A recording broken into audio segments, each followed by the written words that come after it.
باب الجہر بقراءۃ صلاۃ الصبح وقالت ام سلمہ طفت وراء الناس والنبی صلی اللہ علیہ وسلم یصلی ویقرأ بالطور. باب کا نام ہے الجہر بقراءۃ صلاۃ الصبح، صبح کی نماز میں قراءت اونچی پڑھنا. اور ام سلمہ کہتی ہے طفت، میں نے طواف کیا، وراء الناس لوگوں کے پیچھے، اس حال میں کہ والنبی صلی اللہ علیہ وسلم یصلی، اور آپ صلی اللہ علیہ وسلم نماز پڑھا رہے تھے، ویقرأ بالطور، اور آپ سورۃ الطور پڑھ رہے تھے. حدثنا مسدد قال حدثنا ابو عوانہ عن ابی بشر عن سعید بن جبیر عن ابن عباس رضی اللہ عنہما قال انطلق النبی صلی اللہ علیہ وسلم فی طائفۃ من اصحابہ عامدین الی سوق اکاس. انطلق گئے، چلے، النبی صلی اللہ علیہ وسلم فی طائفۃ ایک گروہ کے ساتھ، یعنی صحابہ میں سے ایک گروہ کے ساتھ آپ نکلے، من اصحابہ اپنے ساتھیوں میں سے، عامدین نیت کرتے ہوئے، ارادہ کرتے ہوئے، عمد کہتے ہیں نا ارادے کو، الی سوق اکاز، سوق اکاز کی طرف جانے کا ارادہ لے کر آپ گئے. وقد حیل بین الشیاطین، اور تحقیق حائل کر دیا گیا تھا شیطانوں کے درمیان، وبین خبر السماء، اور آسمان کی خبروں کے درمیان کچھ، یعنی آسمان پر جنوں کے اوپر شہاب ثاقب گرنا شروع ہو چکے تھے، مراد یہ کہ وحی کا نزول ہو چکا تھا. وارسلت علیہم الشہب، اور بھیجے جاتے ان پر شہاب ثاقب، کن پر؟ جنوں پر. فرجعت الشیاطین الی قومہم، تو لوٹے شیاطین اپنی قوم کی طرف، فقالو کہنے لگے ما لکم، کیا ہے تم کو؟ فقالو انہوں نے کہا حیل بیننا، حائل ہو گیا ہمارے درمیان، وبین خبر السماء، اور آسمانوں کی خبر کے درمیان، یعنی کوئی چیز حائل ہو گئی ہے. وارسلت علینا الشہب، اور ہم پہ شہاب ثاقب پھینکے جاتے ہیں. قالو انہوں نے پوچھا ما حال بینکم وبین خبر السماء الا شیء حدث، نہیں حائل ہوا تمہارے درمیان اور آسمانوں کی خبروں کے درمیان مگر ایک چیز جو ہو چکی، یعنی جو کوئی نئی بات ہو گئی ہے. فاضربوا مشارق الارض ومغاربها، تو کیا کرو، زمین کے مشرقوں اور مغربوں میں گھوم پھر کے دیکھو کہ کیا واقعہ پیش آیا ہے زمین پر جس کی وجہ سے ہمارے ساتھ یہ معاملہ ہو رہا ہے. فانظروا ما هذا الذي حال بينكم وبين خبر السماء، تو جاؤ دیکھو کیا چیز حائل ہو گئی تمہارے درمیان اور آسمان کی خبروں کے درمیان. فانصرف اولئک الذین، تو پھر گئے یہ لوگ، توجہ جو گئے، نحو تہامہ، تہامہ کی طرف، الی النبی صلی اللہ علیہ وسلم، نبی صلی اللہ علیہ وسلم کے پاس، یعنی تہامہ کی طرف جنات جو تھے وہ نکلے. اور تہامہ جو ہے یہ ایک علاقے کا نام ہے، یعنی مکہ کی ایک زمین ہے. وہو بنخلہ، اور آپ صلی اللہ علیہ وسلم نخلہ کی جگہ پر تھے، یعنی آپ بھی مکہ سے نکلے تھے اور جن بھی نکلے. عامدین الی سوق اکاز، آپ صلی اللہ علیہ وسلم کس طرف جا رہے تھے؟ سوق اکاز کی طرف جا رہے تھے. اکاز جو ہے ایک منڈی کا نام تھا جو مکہ کے ایک طرف تھی، ایک بازار کا نام تھا، ایک ذوالمجاز، ذوالمجنہ، اکاز، یہ منڈیاں تھی مشہور جو عربوں کے ہاں لگا کرتی تھی. وہو یصلی باصحابہ صلاۃ الفجر، جنوں کی ملاقات حضور صلی اللہ علیہ وسلم سے کس وقت ہوئی؟ جب آپ فجر کی نماز پڑھا رہے تھے. فلما سمعوا القرآن، پھر جب انہوں نے قرآن سنا، استمعوا لہ، تو غور سے سنتے رہے اس کو. فقالوا ھذا واللہ الذی حال بینکم وبین خبر السماء، یہ ہے وہ چیز اللہ کی قسم جو حائل ہو گئی تھی تمہارے درمیان اور آسمان کی خبروں کے درمیان. فہنالک حین رجعوا الی قومہم، تو اس جگہ سے جب وہ لوٹے اپنی قوم کی طرف. کون لوٹے؟ جن. فقالوا، تو انہوں نے کہا یا قومنا، اے ہماری قوم، انا سمعنا قرآنا عجبا، یقیناً ہم نے سنا ایک عجیب قرآن، یہدی الی الرشد، جو رہنمائی کرتا ہے بھلائی کی طرف، یعنی ہدایت کی طرف. فآمنا بہ، تو ہم اس پر ایمان لے آئے. ولن نشرک بربنا احدا، اور ہم اپنے رب کے ساتھ کسی کو بھی شریک نہیں ٹھہرائیں گے. یہ سورۃ الجن کی آیات ہیں. فانزل اللہ علی نبیہ صلی اللہ علیہ وسلم، تو اس پر اللہ تعالیٰ نے یہ سورت حضور صلی اللہ علیہ وسلم پہ نازل فرمائی. کون سی سورت؟ سورۃ الجن. قل اوحی الی انہ استمع نفر من الجن فقالوا انا سمعنا قرآنا عجبا وانما اوحی الیہ قول الجن، اور بے شک آپ کی طرف وحی کی گئی جن کی بات، یعنی جن کی بات جو تھی آپ کو بتائی گئی کہ آپ کا کلام سن کے جنوں نے کیا کہا. اس سے ایک اور بات بھی پتہ چلتی ہے کہ آپ صلی اللہ علیہ وسلم خود سے کچھ غیب نہیں جانتے تھے کہ اس وقت ان کی نماز کو جنات آ کے سن رہے ہیں اور وہ آپس میں کیا باتیں کر رہے ہیں اور پھر وہ واپس جا کے اپنی قوم کو کیا بتا رہے ہیں. لیکن آپ کو یہ سارا واقعہ جو غیب سے متعلق تھا وحی کے ذریعے بتا دیا گیا. اصل میں یہ ساری حدیث کس لیے لائی گئی ہے کہ آپ صلی اللہ علیہ وسلم فجر کی نماز میں بلند آواز میں قرات کر رہے تھے، اور وہ قرات جنہوں نے سن لی اور سن کے اپنی قوم کو جا بتایا، جس سے اور لوگوں کی ہدایت کا بھی سبب پیدا ہو گیا. حدثنا مسدد قال حدثنا اسماعیل قال حدثنا ایوب عن اکرمہ عن ابن عباس قال قرأ النبی صلی اللہ علیہ وسلم فیما امر وسکت فیما امر. ابن عباس کہتے ہیں کہ قرأ النبی صلی اللہ علیہ وسلم، نبی صلی اللہ علیہ وسلم نے قرات کی فیما عمرہ، جس میں آپ کو حکم ہوا یعنی اونچا پڑھنے کا، وسکت، اور خاموشی اختیار کی فیما امرہ، جس میں آپ کو حکم دیا گیا کہ آپ آہستہ آواز میں پڑھیں. یعنی ظہر اور عصر کو جو آپ خاموشی سے پڑھتے تھے بلند آواز کے بغیر، تو ایسا کیوں کرتے تھے؟ اس لیے کہ اللہ تعالیٰ نے ہی آپ کو ایسا کرنے کا حکم دیا تھا. وما کان ربک نسیا، اور تیرا رب کچھ بھولنے والا نہیں. یہ اللہ تعالیٰ ہی کی طرف سے تھا. لقد کان لکم فی رسول اللہ اسوۃ حسنہ، اور اللہ کے رسول صلی اللہ علیہ وسلم کی زندگی میں تمہارے لیے بہترین نمونہ ہے. یہاں پر ایک بہت اہم آیت ہے، اور وہ جو یہاں کوٹ کی گئی کہ وما کان ربک نسیا، کہ تیرا رب کچھ بھولنے والا نہیں. یعنی تیرا رب چاہتا تو قرآن پاک کے اندر ہی نماز، روزہ، ہر چیز کی مکمل تفصیلات لے آتا، لیکن اللہ تعالیٰ نے خود ایسا نہیں چاہا. اور اللہ تعالیٰ نے کیا چاہا؟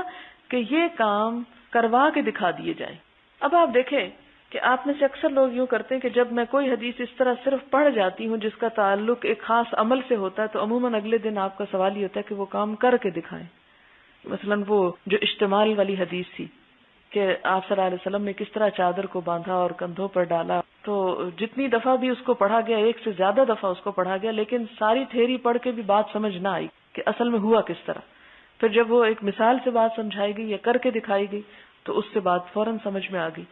تو اسی طرح اس بات میں بڑی حکمت ہے کہ اللہ تعالیٰ نے سب کچھ قرآن پاک میں ہی لکھ کر ہمیں نہیں دیا، بلکہ کیا فرمایا کہ لقد کان لکم فی رسول اللہ اسوۃ حسنہ، میں نے تمہیں عبادت کا حکم دیا ہے، لیکن تم کیا کرو؟ عبادت کے طور طریقے معلوم کرنے کے لیے نبی صلی اللہ علیہ وسلم کا نمونہ دیکھو. وہاں تمہیں پریکٹیکلی کر کے دکھایا جائے گا.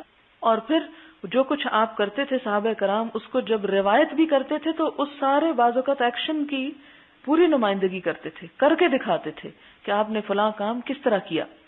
لیکن ہم میں سے بہت سے لوگ یہ کہتے ہیں جی جو قرآن میں ہے وہ تو ہم مان لیں گے، اور جو حدیث میں ہے وہ پتہ نہیں سچا ہے کہ نہیں ہے. سوال ہے، امام بخاری نے نماز شروع کرنے سے پہلے نیت باندھنے کا ذکر نہیں کیا، ایسا کیوں ہے؟ پلیز واضح کریں. اس لیے کہ اصل میں نماز اللہ اکبر تکبیر سے شروع ہوتی ہے، نیت دل کا ارادہ ہے صرف. حضور صلی اللہ علیہ وسلم سے نیت کے کوئی الفاظ منقول نہیں ہیں، جس طرح عموماً ہم اپنی نمازوں میں کرتے ہیں کہ 2 رکعت نماز سنت واسطے اللہ کے، اور منہ میرا طرف خانہ کعبہ شریف کے، اور پتہ نہیں اور بھی کوئی لمبی چوڑی بات کرتے ہیں، پھر اس کے بعد اللہ اکبر کہتے ہیں. حالانکہ نماز ڈائریکٹ شروع ہو جاتی ہے، آپ فوراً دل میں سوچے کیا پڑھنے جا رہے ہیں، سنت پڑھنے جا رہے ہیں، ٹھیک ہے اللہ اکبر، بس دیٹس اٹ. نماز کی ابتدا جو مسنون ہے وہ یہی سے ہوتی ہے. مثلاً آپ اگر وضو کی نیت کر رہے ہیں تو کیا آپ یہ کہتے ہیں کہ میں نیت کرتی ہوں وضو کی واسطے نماز ظہر کے، اور منہ میرا طرف شمال کے، اور بندگی اللہ تعالیٰ کی، اور پھر بسم اللہ الرحمن الرحیم اور ہاتھ دھونا شروع کر دیں؟ اگر ہم تمام نیتوں میں یہی طرز عمل اختیار کریں تو میرا خیال ہے سارا دن ہم صرف باتیں ہی کرتے رہ جائیں. اگلا سوال ہے، نماز کی جب نیت کریں تو حضرت ابراہیم کی دعا انی وجہت وجہی للذی کیا پڑھ سکتے ہیں؟ آپ صلی اللہ علیہ وسلم سے اس کو پڑھنا ثابت نہیں ہے، ٹھیک ہے، لہٰذا اس کا اپنی طرف سے ایک اہتمام کرنا جو ہے وہ درست نہیں. نیت کا تعلق دل سے ہے. اگر آپ جاتے ہوئے مصلی کی طرف اپنے شوق سے یہ آیت پڑھ رہے ہیں تو پڑھ لیں، لیکن کھڑے ہو کر اس کی پابندی کرنا یہ ایک بوجھ ہو جائے گا بلا وجہ کا. مثلاً اگر یہ نماز کا حصہ ہی ہے تو آپ اپنے بچے کو اگر نماز شروع کر رہے ہیں تو اسے کہیں اللہ اکبر سے، تو کتنی سمپل بات ہے. لیکن اگر اس سے پہلے نہیں، یہ بھی ایک دعا ہے، پہلے یہ پڑھو اور پھر نماز شروع کرو، تو یہ ایک بلا وجہ کا بوجھ ہوگا. اور اس طرح کی چیزیں ایڈ کرنے سے دین بوجھل ہو جاتا ہے. جب وہ بوجھل ہو جاتا ہے تو ہم اٹھا نہیں سکتے. پھر کیا ہوتا ہے، ری ایکشن ہوتا ہے، اور سارے کا سارا وہ بھی اس میں نکل جاتا ہے جو فرض ہے اور جو ہمیں ہر صورت میں کرنا چاہیے. اس لیے ان چیزوں کو لازم نہ کریں. پھر یہ سوالات ہیں رفع یدین کے بارے میں، کافی لمبے ہیں، لیکن اس میں مختصراً میں ان کو بتا دیتی ہوں کہ مثلاً انہوں نے کہا کہ ہم نے یہ پڑھا کہ اس حدیث کو 50 سے زیادہ صحابہ نے روایت کیا، تو پھر یہ تواتر کے درجے کی حدیث ہونی چاہیے تھی، خبر احاد کیوں ہے؟ آپ دیکھیں کہ خبر احاد اور تواتر میں تھوڑا سا فرق ہے. تواتر میں یہ ہوتا ہے کہ مثلاً اگر 50 صحابی ہیں تو ہر طبقے میں 50-50 نمبر آنا چاہیے، تب وہ حدیث تواتر کو پہنچتی ہے، اور اس کے اوپر صرف چند احادیث پوری اترتی ہیں. باقی جتنا ذخیرہ ہے ہمارے پاس وہ سب خبر احاد ہیں. خبر احاد کی 3 قسمیں ہوتی ہیں. پھر ایک مشہور ہے، ایک غریب ہے، اور ایک عزیز ہے. غریب جس کے ہر درجے میں ایک ہی راوی ہے. غریب انوکھا اجنبی کے لیے بھی استعمال ہوتا ہے کہ ہر درجے میں صرف ایک ہے. اور عزیز کیا ہوتے ہیں کہ جس میں 2 ہوں، یعنی کم از کم 2، اور 2 ہر طبقے میں ہوں. ہر طبقے سے مراد صحابی، تابی اور تبع تابی، حتیٰ کہ امام کے پاس حدیث پہنچ گئی جب اس نے لکھ لی تو ہر طبقے میں 2 کی شرط ہے، اور ایسی حدیث بھی بہت کم ہے کہ جس میں ہر طبقے میں 2 ہی لازمن ہوں. بعض اوقات ایک طبقے میں صحابی مثلا 3 ہیں اور 3 سے بیچ میں 2 آ جاتے ہیں اور 2 سے پھر آگے 5-10 روایت کرنے والے ہیں تو وہ عزیز کے درجے میں آ سکتی ہے. لیکن اگر کہیں ڈراپ ہو کے 1 رہ گیا، یعنی سارے طبقوں میں 2 تھے، کہیں 1 آ گیا تو وہ غریب ہو جائے گی. اسی طرح تیسرا درجہ اس کا مشہور کا ہے، اور مشہور میں کیا ہوتا ہے کہ 3 یا 3 سے زائد، اور ہر طبقے میں 3 یا 3 سے زائد. تو یہ جو رفع یدین کی احادیث ہے یہ مشہور میں آتی ہیں، متواتر میں اس لیے نہیں آتی کہ مثلا اگر 50 صحابہ نے روایت کی تو لازمی نہیں کہ اگلے درجے میں بھی ایک روایت کے 50 ہی راوی موجود ہوں اور اس سے اگلے درجے میں بھی 50. ایسا صرف 2-4 احادیث ہیں. ایک کتاب اس پہ لکھی گئی ہے کہ کون کون سی احادیث متواتر ہیں، اور اس میں جو ایک بہت بڑی مثال ملتی ہے کہ من کذب علی متعمدا فلیتبوأ مقعدہ فی النار، یہ متواتر کے درجے کو پہنچی، جس کو 70 صحابہ نے روایت کیا، اور اس کے بعد بھی ہر درجے میں ایک کثرت رہی. اور اس کی ایک وجہ تھی کہ ہر شخص جو حدیث روایت کرتا تھا وہ اس بات کو سنتا بھی اور آگے پہنچاتا کہ دیکھو اس میں جھوٹ کا کوئی دخل نہیں ہو سکتا، جس نے بھی کوئی ڈنڈی ماری وہ اپنا ٹھکانہ جہنم میں بنا لے. اس لیے یہ حدیث تواتر کے درجے کو پہنچ گئی. لیکن کسی حدیث کے صحیح ہونے کے لیے یہ شرط نہیں کہ وہ تواتر ہی کو پہنچی ہوئی ہو، وہ مشہور بھی ہو سکتی ہیں، عزیز بھی ہو سکتی ہے، غریب بھی ہو سکتی ہے. اصل چیز ہے کہ وہ شرائط پوری ہوں جو صحت کے لیے اس کا ہونا ضروری ہے. پھر ایک اور بات انہوں نے لکھی کہ حضرت عثمان کے زمانے میں صحابہ کرام نے اس کو چھوڑ دیا. اس کی کوئی دلیل نہیں کہ حضرت عثمان کے زمانے میں اسے چھوڑا گیا، اور بعض لوگ یہ کہتے ہیں کہ یہ منسوخ ہو گیا. یہ منسوخ بھی نہیں ہوا حکم. پھر اسی طرح یہ ہے کہ ایک اور روایت کو کوٹ کیا جاتا ہے کہ جس میں کہا جاتا ہے کہ آپ صلی اللہ علیہ وسلم فرمائے کہ میں دیکھتا ہوں کہ تمہارے ہاتھ جو ہیں وہ گائے کے دموں کی طرح، یعنی ان کو تم ہلاتے ہو. گھوڑے کی ایک جگہ پر آتا ہے اور ایک جگہ گائے کی. تو آپ دیکھیں کہ یہ نہیں ہے کہ وہ نماز میں اوپر نیچے کرتے تھے تو وہ گائے کی دم یا گھوڑے کی دم کی طرح ہلاتے تھے. اس میں یہ ہوتا تھا کہ جو ہی سلام پھیرتے تو لوگ ادھر سلام علیکم ادھر کرتے، یعنی دائیں بائیں جانے کو. اور آپ دیکھیں کہ جب گھوڑا دم ہلاتا ہے اوپر نیچے نہیں ہلاتا. لیکن جب ضد اور تعصب آ جائے اور آپ کوئی بات نہ ماننا چاہیں تو پھر اس طرح کی بہت سی چیزیں جو ہیں وہ اس میں شامل ہو جاتی ہیں. پھر اسی طرح ہم دیکھتے ہیں کہ فقہ میں جتنے بھی ائمہ ہیں، امام احمد بن حنبل ہوں یا امام مالک ہوں، انہوں نے امام مالک کی بات کی، حالانکہ موطا میں رفع یدین کی حدیث موجود ہے، امام مالک اس کے قائل ہیں. پھر اسی طرح امام شافعی ہوں، یہ تمام ائمہ اس کے قائل ہیں. صرف اگر نہیں قائل تو امام ابو حنیفہ کا ایک قول ہے، اور جس کی بنیاد شاید عبداللہ بن مسعود کی اس بات پر ہے، اور اس کے بارے میں پیچھے پہلے بات کر چکی ہوں آپ سے. اصل بات یہ ہے کہ ہمارے ہاں خصوصاً جو ماحول ہے انڈیا پاکستان کا، اس میں جب کسی سے محبت ہوتی ہے یا دوستی ہوتی ہے تو اس میں بھی ہم حد کو بڑھ جاتے ہیں. جب کسی سے اختلاف ہوتا ہے تو اختلاف زبانی کلامی کی بجائے ہم چڑیاں اٹھا لیتے ہیں، یعنی آخر تک پہنچ جاتے ہیں. تو اس میں بہت زیادہ غلوب کیا گیا ہے. سچی بات ہے کہ میں خود بھی بڑے عرصے تک متردد رہی، بڑی مشکل یہ سنت اپنے اندر لائی، حالانکہ ہونا نہیں چاہیے تھا ایسے. لیکن یہ ہے کہ انسان کے دل کی کیفیات جو ہوتی ہیں وہ آہستہ آہستہ آہستہ آہستہ ہی وہ محبت راسخ ہوتی. ایک ہوتا ہے نا یک حضور صلی اللہ علیہ وسلم سے محبت ہو جانا، وہ اپنی جگہ ہے. لیکن آپ صلی اللہ علیہ وسلم سے جو محبت ہے وہ صرف طبعی محبت نہیں ہے، وہ اصول کی محبت ہے. اور جب آپ کسی کے ساتھ اصول کی محبت کرتے ہیں تو وہ ٹائم لیتی ہے. اس میں آپ حضرت عمر کو دیکھیں، وہ کہتے ہیں یا رسول اللہ ہر چیز قربان کر سکتا ہوں، جان نہیں دے سکتا. حالانکہ ہم کہ اچھا حضرت عمر یہ کہہ رہے ہیں، ہاں انہوں نے سچ بولا، اپنی کیفیت بتائی. تو یہ دل کی کیفیات اور یہ جھجک اور اس طرح کی چیزیں موجود رہتی ہیں، حتیٰ کہ اللہ کرم کرے، اللہ دلوں کو بدلنے والا ہے کہ وہ بدلے تو بدلتے ہیں. ربنا لا تزغ قلوبنا، اسی لیے کہا گیا کہ اللہ تو ہدایت دے کے پھر نہ پھیر دینا، تو ہمیں ان وسوسوں سے بچانا اور اس پر قائم رکھنا. تو یہ چیز بھی انہی میں سے ہے کہ جس میں ہمارے ہاں بہت زیادہ سختی کی گئی اور بہت زیادہ اس پر لے دے ہوئی، اور جس کے نتیجے میں ایک اچھی بری سنت کو بالکل دیش نکالا کر دیا گیا، اور اس کی وجہ سے بعض اوقات مسجدیں تک الگ کر دی گئی کہ یہ وہابی ہیں اور معلوم نہیں کیا کیا. ایسا نہیں کرنا چاہیے. اصل بات یہ ہے کہ جب ایک بات پتہ چل جائے اور صحیح سند سے ثابت ہو جائے اور اکثریت ہو اس پر، تو پھر اس میں صرف یہ دیکھنا کہ میرے والدین نہیں کرتے تو سچی بات ہے میرے بھی والدین نہیں کرتے، لیکن یہ ہے کہ میں نے والدین سے کبھی جھگڑا بھی نہیں کیا اور ان کی اپنی جگہ احترام ہے. لیکن اللہ کے رسول صلی اللہ علیہ وسلم والدین سے بھی بڑھ کے عزیز ہیں، اس لیے ان کی بات اپنی جگہ ہے. اور والدین کے ساتھ میرا یہ بھی دل نہیں چاہتا کہ میں کوئی بحث تمہیز کر کے ان کو نکیر کروں. ان کی اگر ایک سوچ تھی تو کہتے ہیں نا کہ بڑوں کی خطائیں پکڑنا بھی ایک خطا ہوتی ہے. تو اسلام ہمیں یہ ادب ضرور سکھاتا ہے کہ ہم بڑوں کے ساتھ جب بات کریں تو تنقید یا ایسا انداز نہ ہو یا جھگڑنے کا انداز نہ ہو، ایک عزت اور احترام کے ساتھ. اور اگر آپ سمجھتے ہیں کہ آپ کی کسی بات سے والدین کے دل کو تکلیف ہوگی اور ان کو ناپسند ہوگا تو ذرا احتیاط برتیں، مناسب موقع کی تلاش کریں. مجھے جب سمجھ آئی تو اس وقت میں والدین کا گھر چھوڑ چکی تھی، اس لیے شاید موقع نہیں وہ اتنا پایا کہ میں تسلی سے بات کروں، لیکن ہمیشہ دل میں ایک تکلیف ضرور رہی کہ کاش وہ بھی ایسا ہی کرتے. ایک اور بات یہ کہتی چلوں کہ اگر کوئی نہیں بھی کرتا تو نماز ہو جاتی. یہ نماز کے فرائض میں نہیں ہے، یہ یاد رکھیں. نماز ہو جاتی ہے. یعنی مثلا فرائض میں کیا کچھ شامل ہے؟ قیام فرض ہے، رکوع فرض ہے، سجدہ فرض ہے، تشہد میں بیٹھنا فرض ہے، لیکن رفع یدین فرض نہیں ہے، سنت ضرور ہے. اب ایک شخص اگر کرتا ہے تو وہ ایک سنت کو فالو کر رہا ہے، اس کا ثواب پائے گا. اور اگر کوئی نہیں کرتا تو نماز تو فرض ادا ہو جائے گی لیکن سنت کا ثواب رہ جائے گا. اب جو چاہیں آپ کر سکتے ہیں. پھر کہتے ہیں کہ نماز سنت ثابتہ سے آگے بڑھی. صحابہ نے حضور کو پڑھتے ہوئے دیکھا، صحابہ کو تابعین نے، لہذا رفع یدین کا مسئلہ حدیث سے ملتا ہے، سنت سے ثابت نہیں. کیا واقعی ایسا ہے؟ اگر آپ کو یہ سنت دیکھنی ہو تو کسی دن حرم تشریف لے جائیں، پتہ چل جائے گا کہ سنت ثابتہ کیا ہے. اصل بات یہ ہے کہ جب ہم کسی بات کو ماننا نہیں چاہتے، کسی چیز پر عمل نہیں کرنا چاہتے تو اس کو مختلف تعویلوں سے ٹالنا چاہتے ہیں.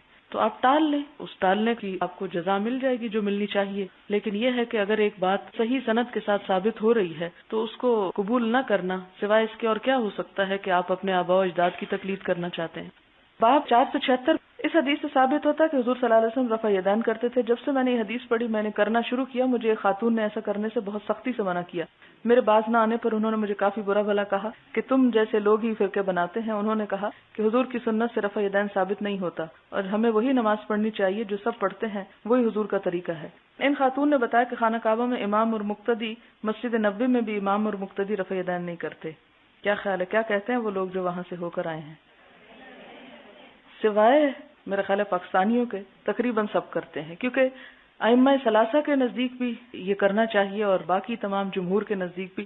اگر ایک مذہب میں ایک چیز اس طرح کی آ گئی ہے تو اگر آپ اس کے اوپر تسلی ہے کہ آپ سنت کو فالو کر رہے ہیں تو آپ نہ کریں. لیکن اگر سنت ثابتہ سے یہ بات ثابت ہے اور اکثریت علماء کی اس بات کی قائل ہے تو میرے خیال میں اگر کوئی برا بھلا کہتا ہے تو اس موقع پہ یہی سوچ لیا جائے کہ جس طرح وہ ایک حدیث میں آتا ہے کہ تمسک بسنتی عند فساد امتی فلہ اجر 100 شہید، کہ جو شخص کسی ایک ایسی سنت کو تھامے گا جب میری امت میں فساد پھیل جائے گا تو اس کے لیے 100 شہیدوں کے برابر اجر ہے. یہ ایک روایت ہے. اب ایک چیز یہ ہے کہ آپ فساد پیدا کر دیں، فساد پیدا کرنے سے بچیں. اگر کوئی بھی آپ سے اس معاملے میں جھگڑے تو آپ اسے کہیں کہ میرا اس پر اطمینان ہے، اگر آپ کا نہیں ہے تو میں آپ کو کچھ نہیں کہتی. یعنی جس طرح میں آپ پہ اعتراض نہیں کر رہی اس طرح آپ کو بھی مجھ پہ اعتراض کرنے کا حق نہیں ہے. لیکن آپ سمجھے کہ بہت ایسا یعنی مشکل ہو رہی ہے، ایک بڑے کاز کو نقصان پہنچ رہی ہے، لوگوں کے اندر اتحاد میں خلل آ رہا ہے، تو اس صورت میں آپ اس کو گریجولی آگے لے کے بڑھیں بجائے اس کے کہ جو مین ایشوز ہیں ان کو ہم چھوڑ دیں اور چھوٹی چھوٹی باتوں کو لے کر ہم لوگوں کے اندر اختلافات کو ہوا دیں. اب اس میں یہ ہے کہ اس کا یہ مطلب نہیں کہ ایک سنت کو ہم صرف مسلسل اس لیے ترک کر دیں کہ لوگ اس کو پسند نہیں کرتے. اس کا مطلب ہے کہ کیا ہم کسی سنت کو کبھی کرنے کے قابل نہیں ہوں گے جس کا اتنی کثرت کے ساتھ ذکر ملتا ہو.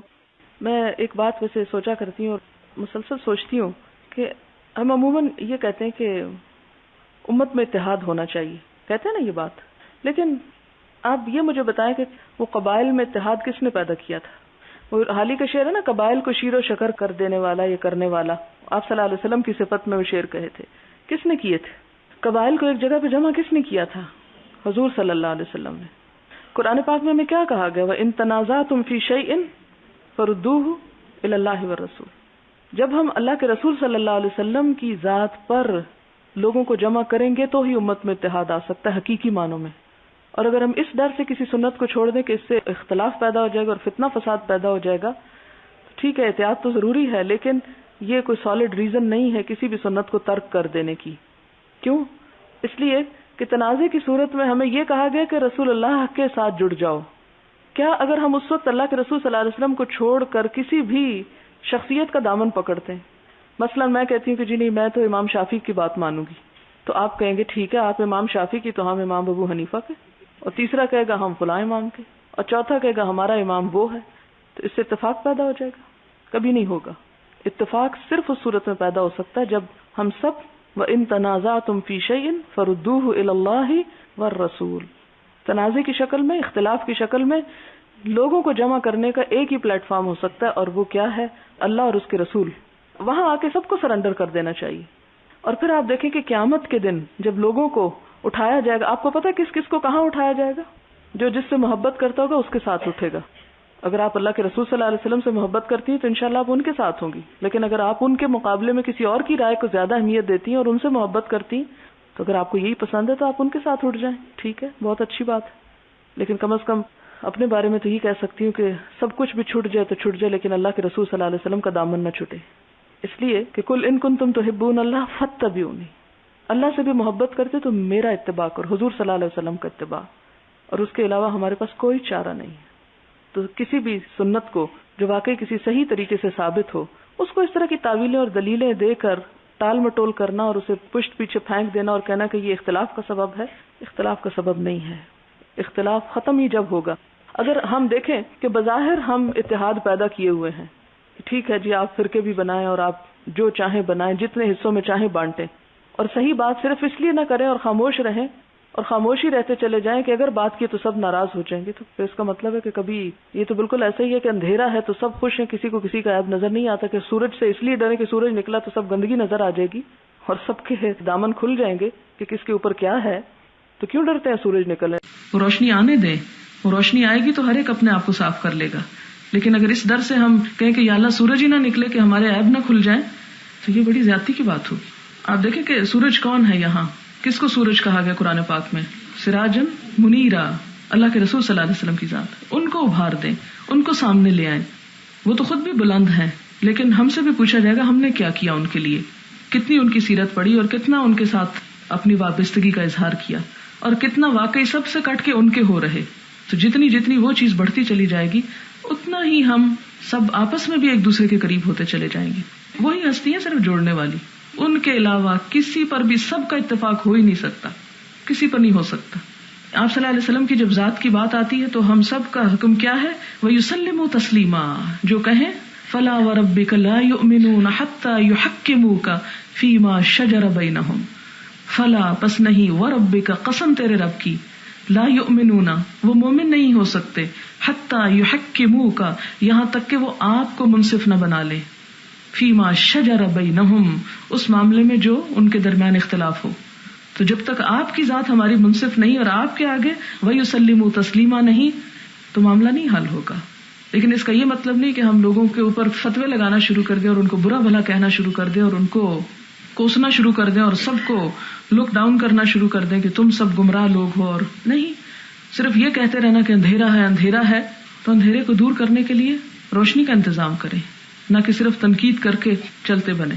کہتے ہیں کہ اس قدر لوگوں میں اختلاف کیوں پیدا ہو گیا؟ اصل بات یہ کہ ہمارے ہاں، میں نے آپ کو بارہا یہ کہا ہے کہ بر صغیر میں جذباتیت بہت ہے، شدت بہت ہے. مثلاً ہمارے ہاں جس قسم کی آپ کو مذہب کے نام پہ فرقہ واریت ملی، گلے کاٹے جا رہے ہیں. آپ مجھے بتائیں سعودی عرب ہو یا مصر ہو یا کویت ہو یا لیبیا ہو یا کوئی بھی عرب ملک ہو یا ملیشیا ہو، انڈونیشیا ہو، برونائی ہو، ان میں سے آپ دیکھیں کہ کہیں بھی آپ کو یہ صورتحال ملے گی کہ ایک فریق دوسرے فریق کی مسجد پہ حملہ کر رہا ہے؟ کسی ملک میں نہیں. وہ آپس میں اور وجوہات پہ ضرور لڑ رہے ہوں گے اور ان کے درمیان بھی اختلافات ہوں گے، لیکن الامان والحفیظ کے جو اختلافات پاکستان میں مذہب کے نام پہ ہو رہے ہیں، یہ پوری دنیا میں آپ کو کہیں نہیں ملیں گے. ہمارے ہاں نہ صرف یہ کہ زبانی اختلاف، بلکہ زبانی سے بڑھ کر ہاتھا پائی اور ہاتھا پائی سے بڑھ کر گلے کاٹنا اور اس سے آگے بڑھ کر ایک دوسرے کی مسجدوں کو جلانا اور مذہب کے نام پہ یہ جو کشتی لڑی جا رہی ہے، نہ تو قرآن اور سنت سے اس کا کہیں ثبوت ہے اور نہ ہی امت میں اس کا کوئی ایسا ثبوت ہے جس میں ہم مبتلا ہو رہے ہیں. اور یہ صریح جذباتیت کی علامت ہے. اس لیے آپ سب سے میں یہی کہوں گی کہ خدا کے لیے اگر آپ دین پڑھنے کے لیے آ ہی گئے ہیں تو معاشرے میں ایک ٹھنڈی ہوا چلائیں، لوگوں سے محبت کریں اور ان کا خیال رکھیں اور ان کے عزت اور احترام کریں اور ان کے جذبات کا بھی احترام. آپ دیکھیں ہمیں تو غیر مسلم لوگوں کے جو مذہبی رجحانات ہیں ان کا بھی احترام کرنے کی تلقین کی گئی ہے کہ ہمیں تو ان کی بھی مخالفت نہیں کرنی چاہیے. ٹھیک ہے، آپ ان کو پریچ کریں، ان کو حق بتائیں، لیکن آپ کو ان کا مذاق اڑانے کی یا ان کو برا بھلا کہنے کی یا ان کے خلاف فتوے برسر عام کرنے کی یا ان کے گلے کاٹنے کی آپ کو اس کی بھی اجازت نہیں، سوائے اس کے کہ میدان جنگ ہو اور جب وہ ہتھیار اٹھا کے آ جائیں تو آپ بھی جواب میں لڑیں. تو کہاں یہ کہ ایک مسلمان کا خون بہانا اور فتنہ و فساد برپا کرنا اس کی تو کہیں بھی گنجائش نہیں. لیکن چونکہ آپ دیکھیں کہ چھوٹی چھوٹی باتوں کے اوپر بغیر پڑھے بغیر علم کے لوگ جب بہت شدت اختیار کر لیتے ہیں اور واضح دلائل کو جھٹلانے پہ تل جاتے ہیں تو پھر اس کا جواب جو ہے وہ خاموشی ہے، درگزر کرنا ہے، معاف کر دینا ہے، محبت سے پیش آنا ہے. اور اگر وہ نہیں مانتے تو وہ جو کہتے ہیں نا کہ اذا خاطبہم الجاہلون قالوا سلاما. قرآن پاک میں آپ پڑھیں گے کہ جب جاہل لوگ ان سے مخاطب ہوتے ہیں، یعنی بغیر علم کے آپ سے بحث کرنے کو آ گئے ہیں، قالوا سلاما، تو آپ بحث میں مبتلا نہ ہو، آپ کہیں آپ پر سلامتی ہو، میں آپ کو کوئی تکلیف نہیں دیتا. ہم نے نماز کے بارے میں پڑھا کہ آپ صلی اللہ علیہ وسلم کا طریقہ رفع الیدین کا تھا. ایسی حدیثیں ابھی تک نہیں آئیں جن سے پتہ چلے کہ آپ نے رفع الیدین کے بغیر بھی نماز پڑھی. وہ کس باب میں آئیں گی؟ میرا خیال ہے نہیں آئیں گی. پلیز یہ کر کے دکھا دیں کہ تکبیر کہتے ہوئے ہاتھ کہاں تک اٹھانے ہیں، مونڈوں تک، یعنی یہ جو ہاتھ اور مونڈے ہیں یہ ساتھ آ جائیں. کیا نماز پڑھتے وقت یعنی نماز شروع کرتے وقت ہاتھ کانوں کو لگا کر نیت کرنی چاہیے یا نہیں؟ تو اس میں یہ ہے کہ کانوں کو لگانا شرط نہیں، بس مونڈوں تک لے جانا جو ہے وہ کافی ہے. پھر اسی طرح یہ ہے کہ قیام میں دائیں ہاتھ بائیں پر رکھنا، تو کیا بازو کا کچھ حصہ بھی جی؟ اس میں ذراع کا لفظ آتا ہے نا. ہاتھ کی تعریف بھی کیا ہے قرآن پاک میں آتا ہے نا، وضو کے فرائض جہاں آپ نے پڑھے کہ کہاں تک کیا کرو، اپنے ہاتھوں کو کوہنیوں تک دھو لو. تو ہاتھ کی تعریف کیا ہے؟ یعنی یہ حصہ پھر وہ ہاتھ میں ہی عربی میں شامل ہو جاتا ہے. اور بعض لوگ کہتے ہیں کہ ہم کندھے سے کندھا نہیں ملا سکتے. وہ اس لیے نہیں ملا سکتے کہ ہم ہاتھ یوں رکھتے ہیں اور اپنی کونیاں دوسروں کو مارتے ہیں. تو کندھا کیسے ملے؟ کندھا تو یہاں رہ گیا اور ہم نے ہاتھ یوں رکھے ہوئے کہ دوسرا تکلیف میں ہو. تو جب ہم ان کو سنت کے مطابق آگے کریں گے تو ہم خود ہی سمٹ جائیں گے. جب ہم سمٹیں گے تو نتیجے میں صف جو ہے وہ خود بخود آٹومیٹکلی قریب آ جائے گی. نیچے اور سامنے دیکھنے کے علاوہ ادھر ادھر دیکھنا نماز کی چوری میں آتا ہے. نماز کی چوری میں اور کیا کیا آتا ہے؟ کوئی بھی ایسی حرکت جس سے نماز کے کسی رکن میں، تلاوت میں، تسبیحات میں کمی آ جائے تو وہ سب کمی چوری کہلاتی. مثلا تسبیحات جسے 3 پڑھنا ہے تو 3 کی بجائے 2 یا 1 پڑھ کے انسان اٹھ جائے. یا اسی طرح یہ ہے کہ ایک سورت پڑھ رہا ہے اور آدھی ادھر سے چھوڑ دے آدھی ادھر سے، تو یہ بھی اس میں آ جاتا ہے. یعنی کوئی بھی چیز جو نماز کے فرائض یا سنن میں سے ہم چھوڑ دیں، اس میں کٹ ڈاؤن کر دیں، تو وہ اس میں شامل ہو جاتی ہے چوری میں. چوری کیا چیز ہے؟ کہ کسی کے حق میں سے کوئی چیز لے لینا. تو نماز کے حق میں سے کوئی چیز اس کو نہ دینا چوری ہے اس کی. حدیث میں حضرت سعد کہتے ہیں کہ ظہر کی فرض رکعتوں میں پہلی 2 رکعتوں کو لمبا اور آخری 2 رکعتوں کو مختصر کرتے ہیں. تو کیا آخری 2 رکعتوں میں سورۃ فاتحہ کے علاوہ کچھ نہیں پڑھنا چاہیے؟ جی ہاں، ان میں صرف سورۃ فاتحہ بھی کافی ہے. لیکن اگر کسی نے پڑھ لی ہے کوئی سورتیں چھوٹی تو اس میں حرج نہیں ہے. فرض میں تو صرف سورۃ فاتحہ ہی ہوتی ہے، لیکن سنتوں میں 4 رکعتوں میں کچھ نہ کچھ سورت ہوتی، تو پہلی 2 دوسری کے مقابلے میں طویل ہوتی ہیں. اگلا ہے نماز با جماعت میں جس نے سورۃ فاتحہ نہیں پڑھی اس کی رکعت نہیں. جو رکوع میں شامل ہے اس کی بھی نہیں. اگر مقتدی سورۃ فاتحہ کے بعد والی سورت میں شامل ہوا تو وہ اس رکعت کو دہرائے. اگر امام قرآن پڑھ رہا ہے، مثلا تراویح میں آپ کا وضو نہیں رہا، وضو کر کے آتے اور اتنے میں امام جو ہے وہ قرآن پڑھنا شروع ہو گیا اور آپ کی سورۃ فاتحہ رہ گئی، تو آپ کھڑے ہو کر جلدی سے پڑھ لیں. 1 منٹ تو لگے گا اس کے پڑھنے میں، اس رکعت دہرانے کی ضرورت نہیں. حضرت صلی اللہ علیہ وسلم نے فرمایا جس شخص نے سورۃ فاتحہ نہیں پڑھی اس کی نماز نہیں ہوئی. اگر مقتدی رکعت کے درمیان میں شامل ہوتا ہے جبکہ سورۃ فاتحہ کا کچھ حصہ پڑھا جا چکا ہے، ایسی صورت میں کیا وہ رکعت دہرانی ہوگی؟ اصل میں یہ جو ہے نا رکعت کی بات، رکعت سے بعض لوگوں نے مراد رکوع لیا ہے. یہ حدیث جو پہلے آپ بارہا پڑھ چکے کہ من ادرک رکعۃ من الصلاۃ فقد ادرک الصلاۃ، کہ جس نے نماز کی ایک رکعت پا لی اس نے گویا نماز پا لی. یہ جو رکعت کا لفظ ہے اس پر اختلاف ہوا جس سے 2 چیزیں سامنے آئیں. بعض لوگوں نے رکعت سے مراد رکوع لیا ہے کہ جس نے نماز میں رکوع پا لیا گویا اس کی نماز ہو گئی، اس کو 1 رکعت ایکسٹرا پڑھنے کی ضرورت نہیں. اور دوسروں نے کیا لیا کہ رکعت سے مراد پوری رکعت ہے جس میں قیام بھی شامل ہے. اب جو اس رائے پر عمل کرتے ہیں ان کے نزدیک جو ہے وہ اگر رکوع میں بھی آپ چلے جائیں، شامل ہو جائیں تو آپ کی نماز ہو گئی. لیکن دوسری رائے جو ہے وہ راجح ہے، یعنی زیادہ افضل ہے، اور وہ کیا ہے کہ رکعت سے مراد قیام بھی ساتھ شامل ہے اور سورۃ فاتحہ بھی ہے، اور یہی درست بات معلوم ہوتی ہے. امام جو کچھ نماز میں پڑھتا ہے وہ مقتدی کو بھی پڑھنا چاہیے. لیکن امام کوئی ایسی سورت پڑھتا ہے جو مقتدی کو نہیں آتی تو وہ کس طرح پڑھے گا؟ جب امام اونچی آواز سے پڑھتا ہے تو اس وقت آپ سنیں، اور جب وہ خاموشی سے پڑھ رہا ہوتا ہے تو آپ بھی خاموشی سے پڑھیں. اور اس میں جیسے اللہ اکبر کہتا ہے تو دل میں آپ بھی اللہ اکبر کہہ لیں. جب وہ سلام پھیرتا ہے تو آپ بھی دل میں سلام پھیر لیں. یعنی اونچی آواز میں آپ ساتھ ساتھ نہیں کچھ پڑھ سکتے. مقتدی اگر اونچا سنتا تو کیا اس کی نماز ہو جائے گی؟ یعنی اگر قرات واضح نہ سن پائے، ظاہر ہے کہ اس کا یہ مطلب تو نہیں کہ بہرے لوگوں کی نماز ہی نہیں ہوتی یا وہ ہو نہیں سکتی، ہو جائے گی. اگلا سوال ہے باجماعت نماز میں سورۃ فاتحہ کے بعد جس سورت کی تلاوت کی جاتی ہے وہ سادے طریقے سے پڑھیں یا تلاوت کے طریقے پر؟ باجماعت نماز میں اگر امام پڑھ رہا ہے اور اونچی آواز سے پڑھ رہا ہے تو اس کو تلاوت ہی کے ساتھ پڑھنا ہوگا، خود بھی جب پڑھیں تو تیز زیادہ نہ پڑھیں، کیونکہ زیادہ تیز پڑھنے سے بات پوری طرح سمجھ میں نہیں آتی. وآخر دعوانا الحمدللہ رب العالمین. سبحانک اللہم وبحمدک نشہد ان لا الہ الا انت نستغفرک ونتوب الیک. والسلام علیکم ورحمۃ اللہ.